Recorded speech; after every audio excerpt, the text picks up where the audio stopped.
ভাবতাম যে আমাকে খুব ভালোই বাসে, ও যে বিজনেস করে এটা আমি কখনো চিন্তা ভাবনাও করি নাই। থেকে মানতাম যে আমাকে ভালোবাসে, কিন্তু এটা আমি অ্যাবসলিউটলি রং।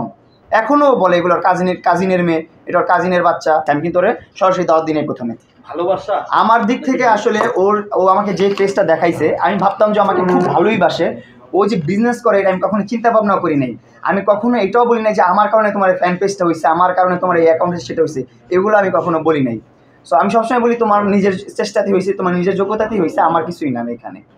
হ্যাঁ, তারপর হচ্ছে যে আমি আমার দিক থেকে মানতাম যে আমাকে ভালোবাসে, কিন্তু এটা আমি অ্যাবসলিউটলি রং।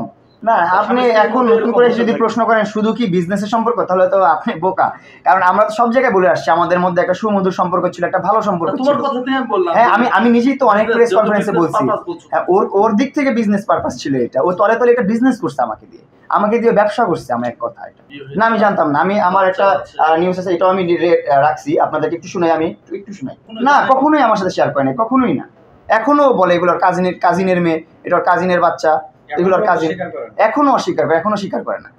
না, প্রতারণা করা হয়েছে আমার সাথে। ওর মতো মাইন্ডের মানুষ তো আমি না, আমি তো অন্যরকম মাইন্ডের মানুষ। আমি আপনাকে বললাম আমার মধ্যে কোনো ভেজাল নাই।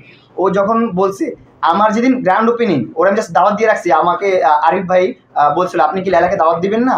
আমি বললাম ঠিক আছে, আপনার নিউজের মাধ্যমে আমি দাওয়াত দিয়ে দিচ্ছি। আমি কিন্তু ওরে সরাসরি দাওয়াত দিই নাই প্রথমে। তারপর এর মধ্যে কিন্তু বড় ভাইয়েরা আমার যারা আছে তারা লাইলার সাথে কন্ট্যাক্ট করলো। লাইলা কিন্তু বারবার আমার বড় ভাইদেরকে ফোর্স করে আমার সাথে মিট করার জন্য, আমার সাথে কথা বলার জন্য, কনসাল্ট করার জন্য বিষয়টা।